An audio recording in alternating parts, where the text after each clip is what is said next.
Some exciting news coming from the FirstOntario Performing Arts Centre. Joining us now, the Executive Director, Colleen Smith. Welcome, Colleen. Hi there, how are you doing? I'm doing great, and you must be really doing great because finally the outdoor events can start this Friday at the PAC at the Man Raceway behind the building. First off, you had plans earlier this month to get going on some outdoor events. They had to be canceled. Why, and why are things different now? Yeah, I think that our world right now is proceeding really cautiously. And in the world of the live performing arts in particular and live music, we've been shuttered for so long, and so many artists have not had the opportunity to actually do what they do to make a living. And we really wanted to do our part in encouraging and supporting the industry at the same time as contributing to the reopening of the downtown core in St. Catharines. So we really wanted to do that about a month or so ago. People just weren't ready for that at that time, and we respect that. So we said, okay, we'll do it when the next stage opens. And now it's opened, and now we're really excited about being a part of our world again, to be honest with you. You're kicking it off this Friday with a film screening, and this one has a real special message on a particular date, and it's also kind of local because it deals with something that happened in Toronto a few years ago. So our big reopening, our big coming back into the world again is happening this weekend in association with Emancipation Day. And we have a number of really great partners that we're working with, A Matter of Black, Black Owned 905, the Niagara Multicultural Association, as well as Brock University and others. And so the film, we have two screenings on Friday night outdoors in the Man Raceway. The first one is a film called It Takes a Riot, Race, Rebellion, and Reform, which tells the story of the Yonge Street riots. And then it's followed by a screening of Wilma. And so all of that is happening in association with the Emancipation Weekend festivities. That's followed up by a live performance, a band called, is it OCAN on Saturday?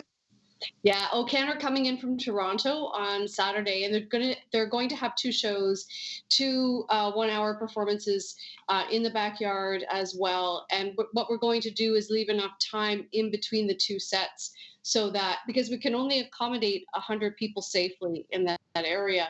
And so we are breaking up the two sets to allow for the flow of people so that as many people, well, 200 people can see their performance on Saturday. When you were planning for the first reopening that had to be scuttled, I remember seeing images of the circles being drawn to signify where the social distancing points were. Is it the same kind of thing going to happen for this weekend? Yeah, so we call those affectionately our socially distanced crop circles. And so what you're going to see when you come to the backyard this weekend, we have to fence the area off so that we know we are going to be at no more than the maximum capacity. So once you pass the screening, and we will be asking contact tracing information within the group that you're coming in with, and we will be asking you to wear a mask for everyone's protection, even though it's outdoors. You will come in, you will be escorted to a pod, if you will, so a circle on the ground representing where people who are in their social bubbles together can sit and enjoy. And these are all appropriately spaced according to the social distancing rules throughout the backyard so that we will only have up to 100 people. And then the stage will be a good distance away from where the public is.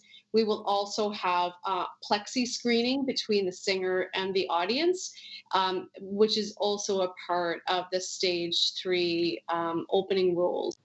So it will look and feel a little bit different than maybe a lot different, but at the same time, it's going to be live performance, and we've all been missing that. Are there other precautions that are necessary under stage 3?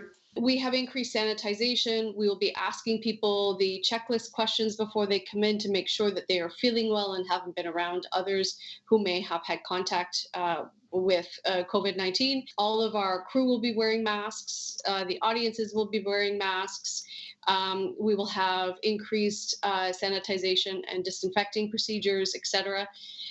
So it will just be on, let's say, high alert to make sure that safety is indeed our top priority.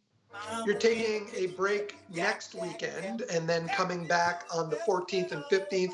Really exciting on the 15th with the Mark Lalama Trio, very popular band who has appeared on the Sunday afternoon Here sessions for a number of years. That must be extremely exciting. Yeah, Mark was very generously going to play when we were hoping to open in the month of July.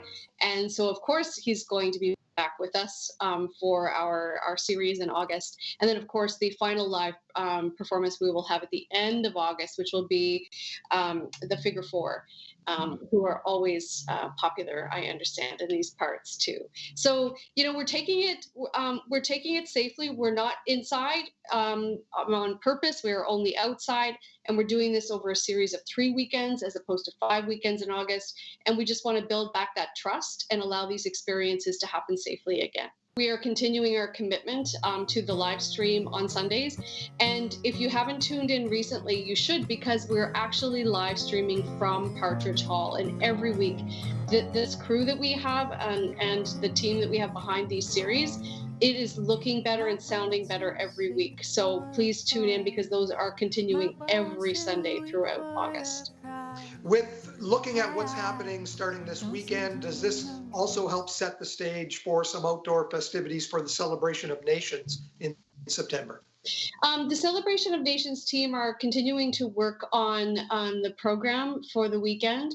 And I believe the majority of the experiences will still be online. Where we can, we will introduce in-person or outdoor activities. But I'm sure you can imagine those kinds of celebrations take months and months in planning. So a lot has to be done and assumed in advance. But the good thing really is that should these experiences over the month of August work well for the public and for us, it's something that we can continue to do into the fall. And perhaps this really sets the tone for what you will see next summer at the PAC as well. So I think that a lot of good can come from this safe experiment this weekend, and I think it just holds promise for even more in the future. Colleen, good luck this weekend. Thanks for joining us. Thank you. Hope to see you there.